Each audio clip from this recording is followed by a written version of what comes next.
Ketika kita hidup di dalam kehidupan yang penuh dendam, penuh amarah, penuh kebencian, maka sebenarnya kita masih ada di dalam kerajaan kegelapan. Tetapi kalau kita sudah ada di dalam kerajaan Allah, maka kita harus berpindah dengan cara hidup kerajaan Allah, yaitu pengampunan berdasarkan kasih, di mana saya dan saudara telah diampuni oleh Kristus Yesus.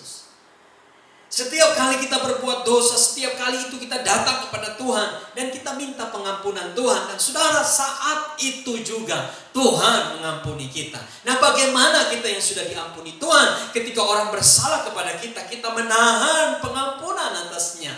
Itu berarti saudara kita tidak mau hidup sesuai dengan pola yang Kristus mau.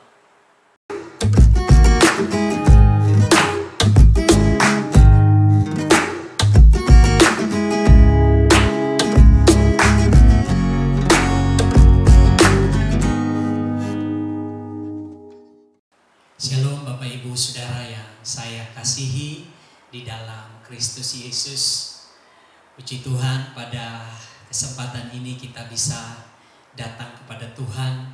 Kita bersama-sama memuji, memuliakan Tuhan, mengalami hadirat Tuhan, mengalami jamaah Tuhan. Dan saya percaya bahwa dalam setiap penyembahan kita akan dikuatkan dan diteguhkan.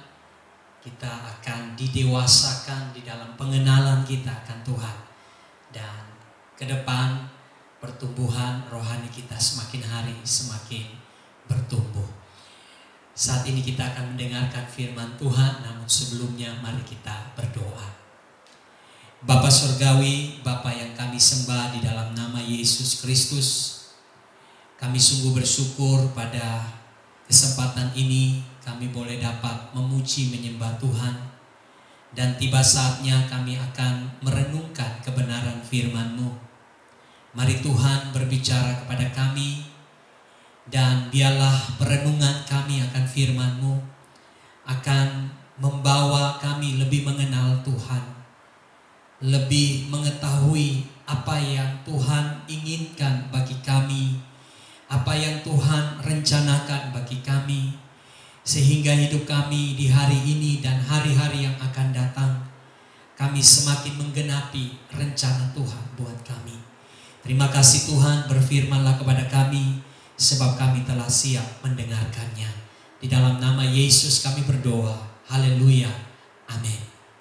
Bapak Ibu Saudara, mari kita buka Alkitab kita di dalam Injil Matius pasal yang kelima.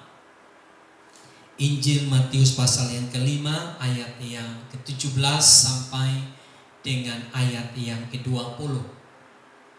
Injil Matius pasal yang kelima, ayat 17 hingga ayat yang ke-20. Janganlah kamu menyangka bahwa aku datang untuk meniadakan hukum Taurat atau kitab para nabi. Aku datang bukan untuk meniadakannya, melainkan untuk menggenapinya. Karena aku berkata kepadamu, sesungguhnya selama belum lenyap langit dan bumi ini, satu iota atau satu titik pun tidak akan ditiadakan dari hukum Taurat sebelum semuanya terjadi. Karena itu siapa yang meniadakan salah satu perintah hukum Taurat, sekalipun yang paling kecil, dan mengajarkannya demikian kepada orang lain, ia akan menduduki tempat yang paling rendah di dalam kerajaan surga. Tetapi siapa yang melakukan dan mengajarkan segala perintah-perintah hukum Taurat, ia akan menduduki tempat yang paling tinggi di dalam kerajaan surga. Maka aku berkata kepadamu, jika hidup keagamaanmu tidak lebih benar daripada hidup keagamaan ahli-ahli Taurat dan orang-orang Farisi, sesungguhnya kamu tidak akan masuk ke dalam kerajaan surga.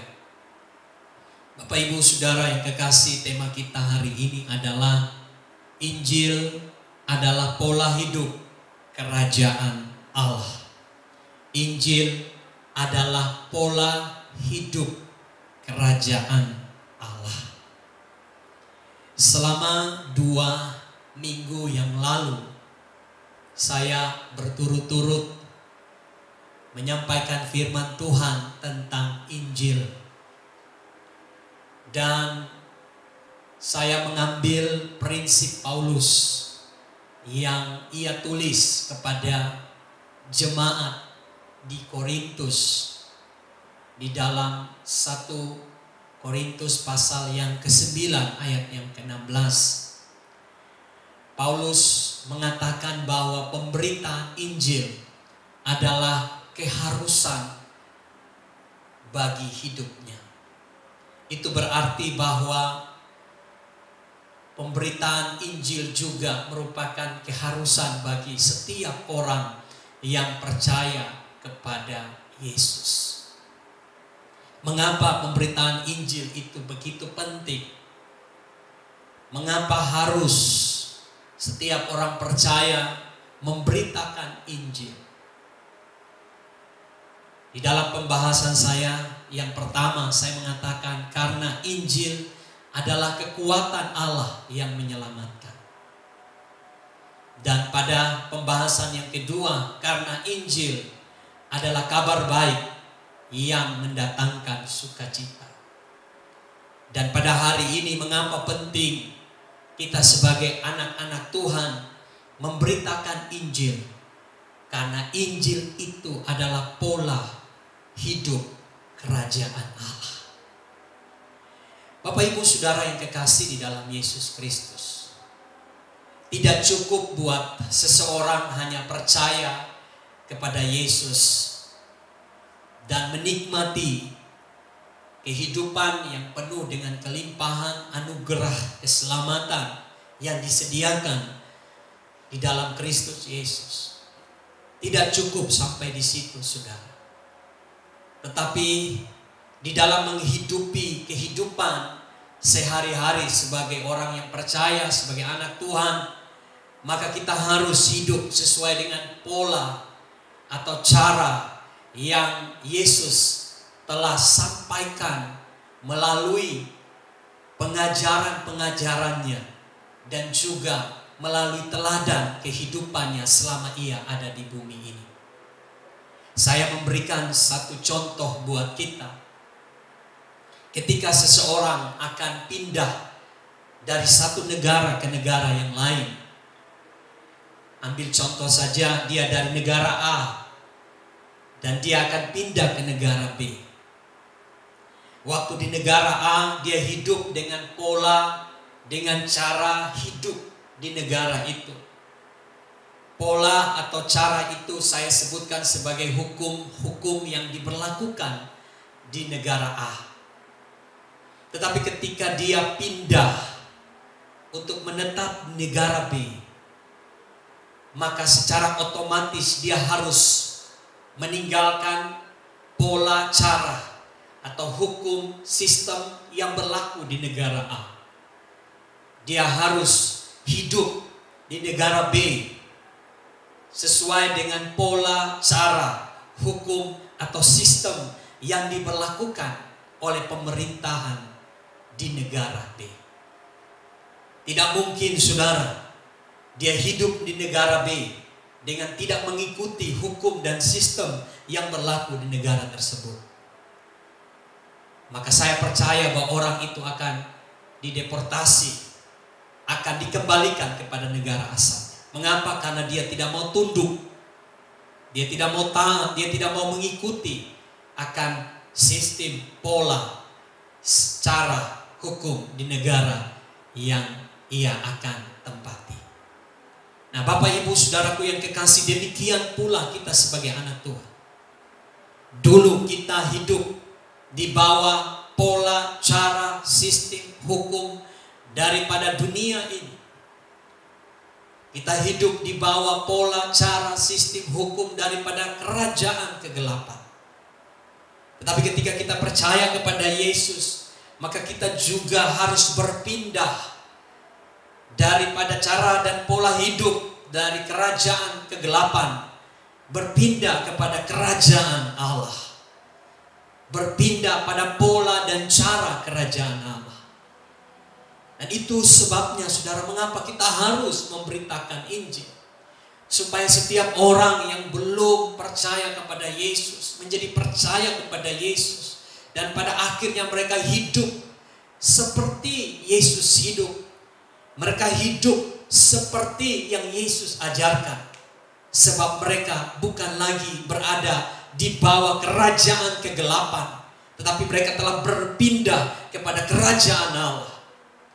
Ingat saudara, bahwa saya dan saudara sebagai anak Tuhan sudah berpindah warga kerajaan. Kita dulu kerajaan kegelapan, sekarang kita di bawah kerajaan Allah. Itu sebabnya kita harus hidup sebagai anak-anak kerajaan. Nah, Bapak Ibu Saudaraku yang kekasih di dalam Yesus Kristus, di dalam bahagian firman Tuhan yang kita telah baca, bahwa Yesus datang bukan untuk meniadakan hukum Taurat, tetapi dia menggenapinya. Artinya bahwa apa yang ada di dalam perjanjian lama, cara hidup yang telah dituliskan di dalam perjanjian lama, ketika Yesus datang, maka itu digenapi di dalam perjanjian baru. Bagaimana orang-orang yang telah percaya kepadanya harus hidup seperti yang ia ajarkan, seperti yang Yesus sendiri teladankan bagi kita. Nah, saudaraku yang kekasih, di ayat 20 di situ dikatakan, maka aku berkata kepadamu, jika hidup keagamaanmu tidak lebih benar daripada hidup keagamaan ahli-ahli Taurat dan orang-orang Farisi, sesungguhnya kamu tidak akan masuk ke dalam kerajaan surga. Apa maksud ayat ini, saudara? Yesus inginkan setiap orang yang percaya kepadanya harus memiliki kehidupan keagamaan yang melampaui kehidupan keagamaan ahli-ahli Taurat dan orang-orang Farisi. Kita tahu bersama bahwa ahli-ahli Taurat adalah orang-orang yang menyelidiki dan sangat mengetahui hukum Taurat. Sedangkan orang-orang Farisi adalah orang-orang yang mempertahankan kehidupan yang kudus dengan cara-cara hidup perjanjian lama. Tetapi sungguh saudara, hati mereka menjauh dari Tuhan. Mereka tidak punya hubungan yang intim dengan Tuhan. Itu sebabnya Tuhan menginginkan kehidupan rohani kita harus melampaui standar kehidupan ahli-ahli Taurat dan orang-orang Farisi. Jika tidak demikian, saudara, kita tidak akan masuk ke dalam kerajaan surga. Kita bukan warga kerajaan surga. Karena pola cara hidup kita di bawah standar pola dan cara hidup kerajaan Allah. Nah, saudaraku yang kekasih, sebenarnya banyak pola dan cara hidup di dalam kerajaan Allah yang Yesus ajarkan. Tetapi hari ini saya mau kita belajar 3 hal saja. Dan 3 hal itu dalam bentuk saya sebutkan 3P. 3 pola, 3P, saudara. Yang pertama yang Yesus ajarkan, di mana Yesus membawa perubahan di dalam kehidupan orang Israel dan juga dalam kehidupan kita. Yang pertama, saudara, itu berbicara tentang penyembahan yang benar. Kita buka di dalam Yohanes pasal yang keempat, ayat yang ke-23 sampai ayat yang ke-24. Firman Tuhan berkata, tetapi saatnya akan datang dan sudah tiba sekarang, bahwa penyembah-penyembah benar akan menyembah Bapa dalam roh dan kebenaran, sebab Bapa menghendaki penyembah-penyembah demikian. Allah itu roh, dan barang siapa menyembah Dia harus menyembahnya dalam roh dan kebenaran. Nah, Bapak Ibu Saudara yang kekasih di dalam Yesus Kristus, ketika kita belum percaya kepada Yesus, penyembahan kita mungkin tidak seperti yang Yesus mau. Bahkan saudara, penyembahan daripada ahli-ahli Taurat dan orang-orang Farisi pun tidak seperti yang Yesus katakan di dalam Yohanes pasal 4 ayat 23 sampai ayat yang ke-24. Itu sebabnya Yesus perlu datang untuk membawa pola hidup dan cara hidup yang berbeda. Dan yang pertama ini berbicara tentang penyembahan yang benar.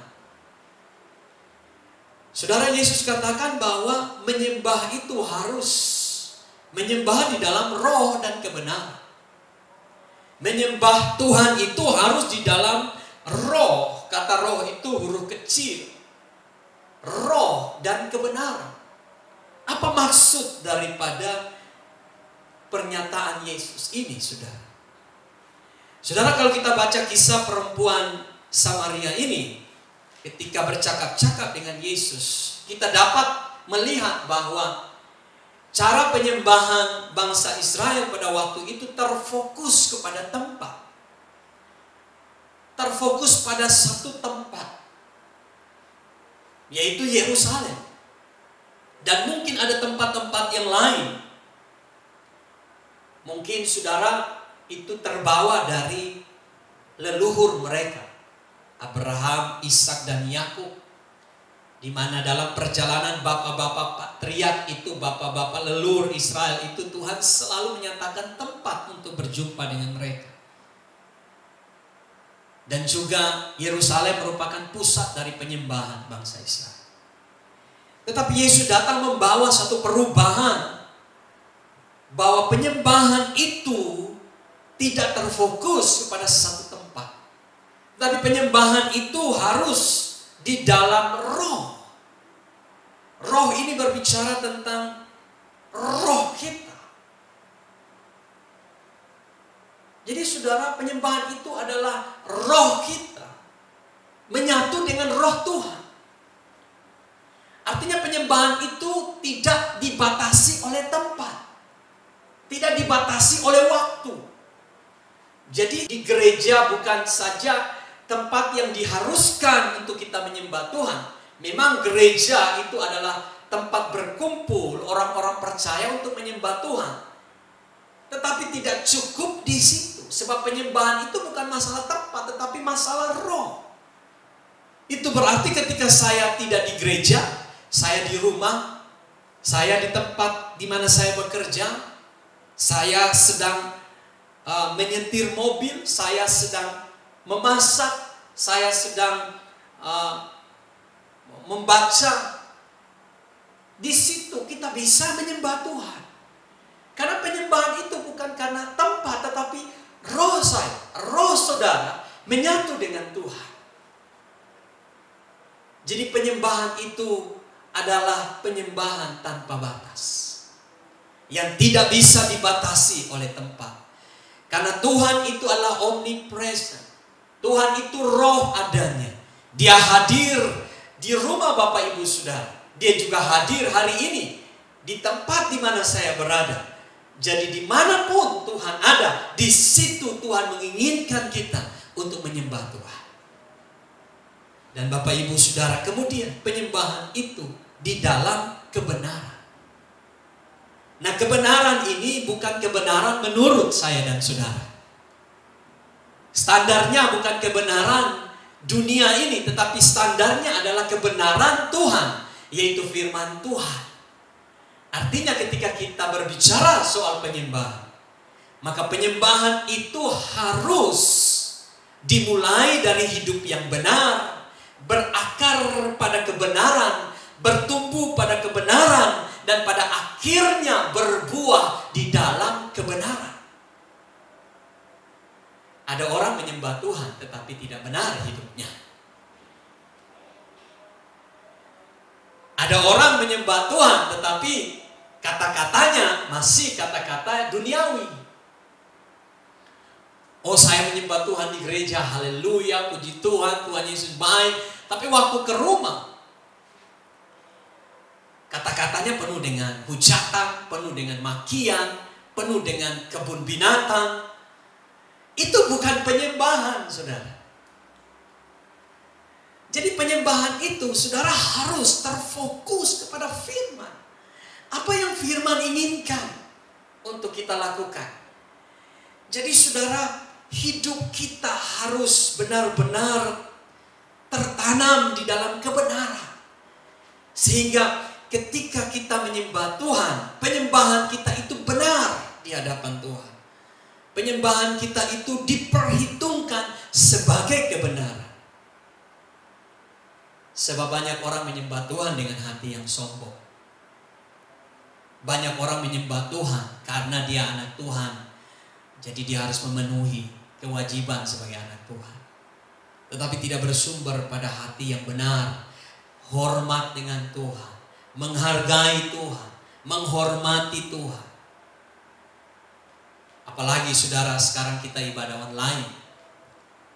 Saya tidak tahu bagaimana respon jemaat dalam penyembahan. Saya berdoa agar jemaat tetap menyembah dalam posisi dan hati yang benar. Ya, posisi yang benar, kita harus menyiapkan diri kita harus mandi, kita harus bersiap, hati kita harus dikuduskan. Kita menghormati bahwa Tuhan hadir di rumah kita. Kita juga memuji Tuhan dengan penuh sukacita walaupun hanya keluarga saja yang melihat kita. Tetapi Tuhan ada di sana. Nah, saudaraku yang kekasih di dalam Yesus, saya berdoa jemaat UC adalah jemaat yang menghormati Tuhan. Yang menyembah Tuhan di dalam roh dan kebenaran. Untuk itu saudara, inilah pola yang pertama. Mari kita pahami bahwa mengapa orang harus dengar Injil. Karena Injil itu berbicara soal cara hidup. Dan cara hidup itu bagaimana Yesus datang untuk mengubah cara penyembahan kita.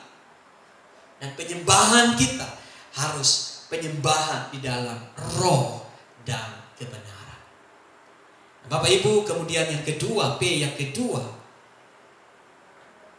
kita lihat bersama P yang kedua, yaitu pengampunan berdasarkan kasih. Pengampunan berdasarkan kasih. Saudara, kita lihat di dalam Yohanes, masih tetap Yohanes pasal 8 ayat 7 sampai ayat 11. Dan ketika mereka terus-menerus bertanya kepadanya, ia pun bangkit berdiri lalu berkata kepada mereka, barang siapa di antara kamu tidak berdosa, hendaklah ia yang pertama melemparkan batu kepada perempuan itu. Lalu ia membungkuk pula dan menulis di tanah. Tapi setelah mereka mendengar perkataan itu, pergilah mereka seorang demi seorang, mulai dari yang tua. Akhirnya tinggallah Yesus seorang diri dengan perempuan itu yang tetap di tempatnya. Lalu Yesus bangkit berdiri dan berkata kepadanya, hai perempuan, di manakah mereka? Tidak adakah seorang yang menghukum engkau? Jawabnya, tidak ada Tuhan. Lalu kata Yesus, aku pun tidak menghukum engkau. Pergilah dan jangan berbuat dosa lagi mulai dari sekarang.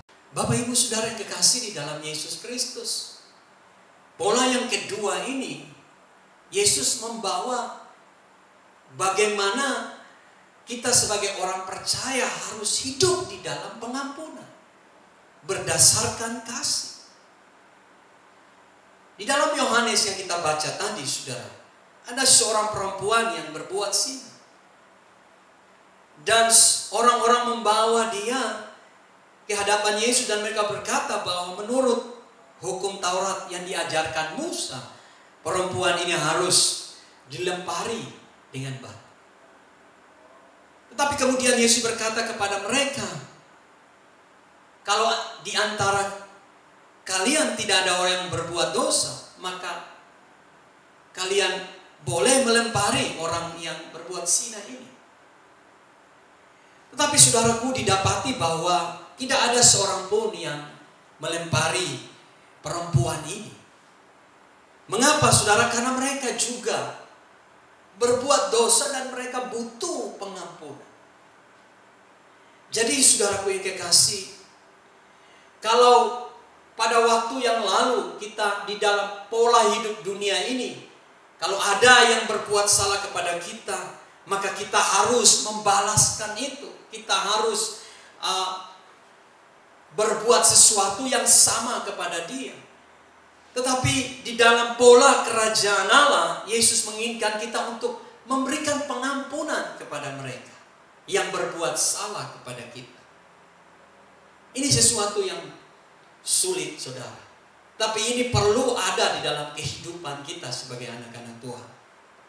Nah, saudara, ketika Yesus bersama murid-muridnya, Petrus datang bertanya kepada Yesus, berapa kali kita harus mengampuni?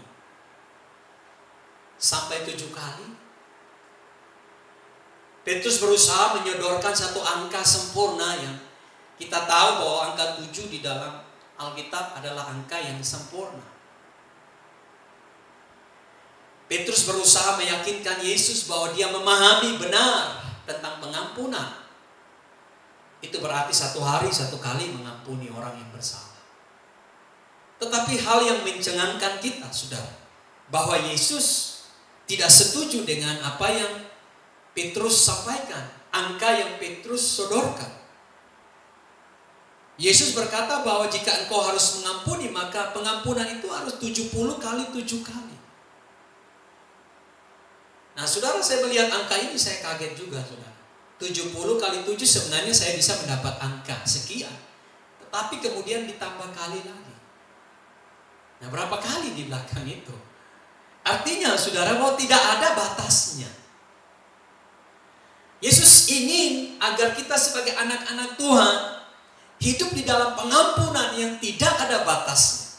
Jika seorang berbuat salah kepada kita, berapa kali dia berbuat salah kepada kita, maka kita sebagai anak-anak Tuhan wajib memberikan pengampunan kepada dia. Wajib untuk melepaskan pengampunan sesuai dengan apa yang telah dia perbuat. Saudara, ini memang tidak mudah, berat, saudara. Tetapi itu yang Tuhan inginkan untuk kita lakukan dalam hidup ini.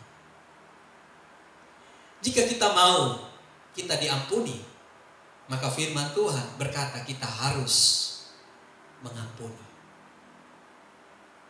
Karena kalau kita tidak mengampuni orang, Bapa di surga tidak akan mengampuni kita. Jadi, saudaraku yang kekasih, ketika kita hidup di dalam kehidupan yang penuh dendam, penuh amarah, penuh kebencian, maka sebenarnya kita masih ada di dalam kerajaan kegelapan. Tetapi kalau kita sudah ada di dalam kerajaan Allah, maka kita harus berpindah dengan cara hidup kerajaan Allah, yaitu pengampunan berdasarkan kasih, di mana saya dan saudara telah diampuni oleh Kristus Yesus.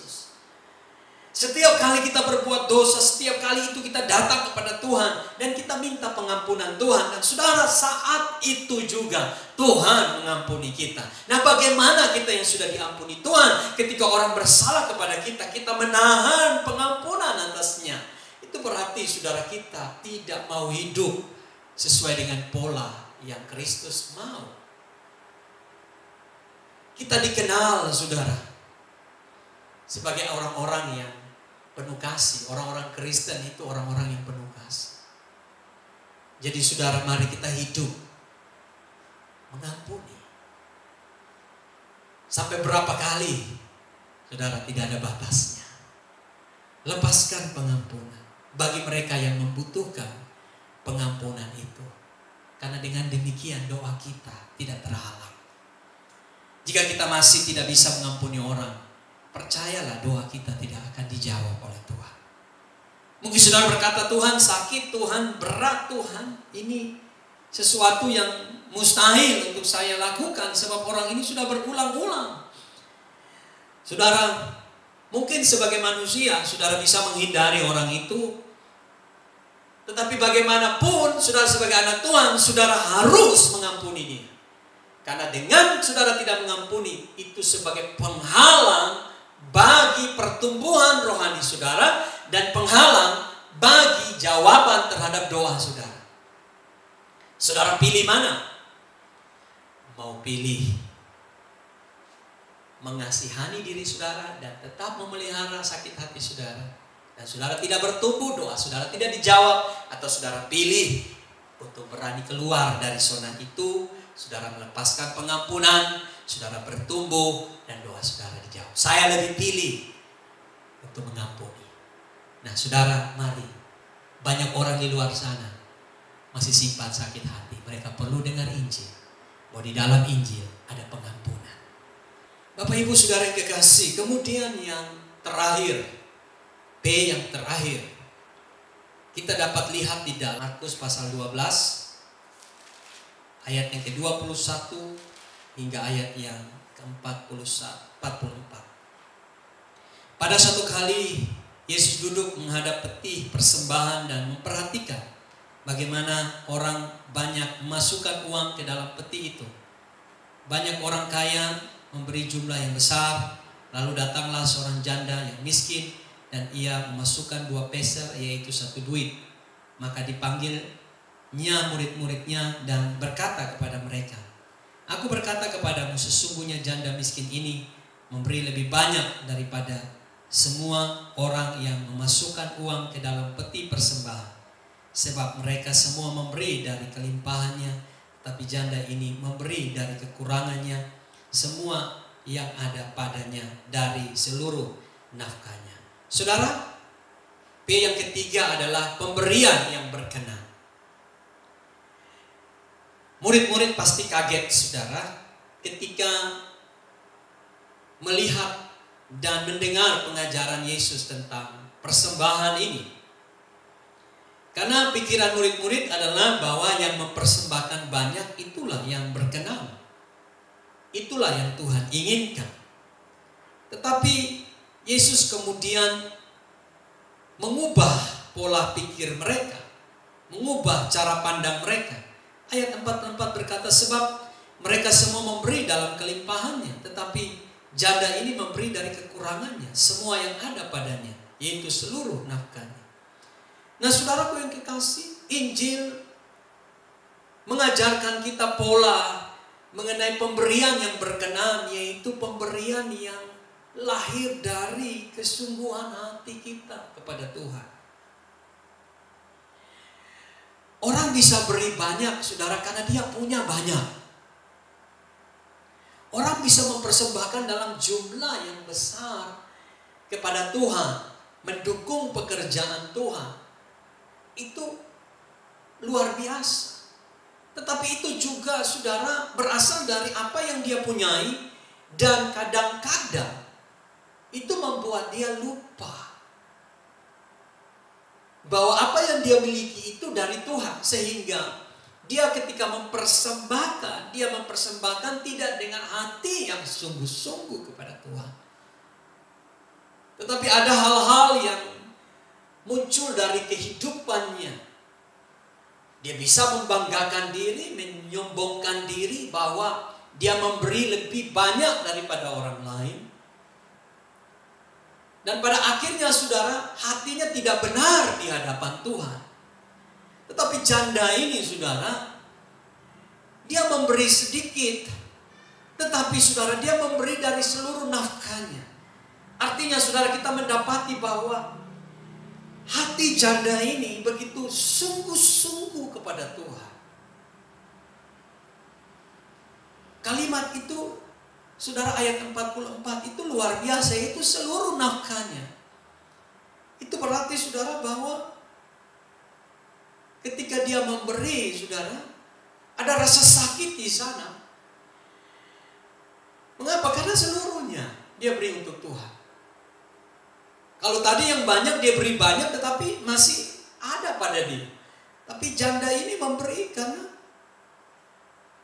artinya dia memberi dari seluruh yang dia punyai. Yang saya lihat di sini, saudara, dia memberi dengan hati yang sungguh-sungguh. Hati yang benar, penuh kesungguhan, penuh cinta, penuh hormat kepada Tuhan. Ini luar biasa, saudara. Jika kita memberi sedikit, tetapi kita memberi dengan hati yang sungguh-sungguh, kita memberi dengan penuh hormat, kita memberi dengan penuh cinta kepada Tuhan. Saudara, Tuhan itu tertarik dengan hati kita. Mengapa? Karena hati kita itu punyanya kita. Walaupun Tuhan bisa menguasai hati kita. Karena di dalam hidup kita Tuhan kasih yang namanya free will, kehendak bebas. Sehingga kita bisa memakai kehendak bebas untuk melakukan apa saja, walaupun di dalam kedaulatan Tuhan. Tuhan masih berkuasa untuk mengendalikan kita. Tetapi kalau berbicara soal harta, kekayaan, dan semua hal yang ada pada kita, itu adalah pemberian Tuhan. Jadi Tuhan tidak tertarik dengan pemberiannya, karena Dia punya, saudara. Dia punya sorga, Dia punya bumi ini, Dia punya apapun yang kita miliki. Tetapi hati kita, itu yang menarik perhatiannya.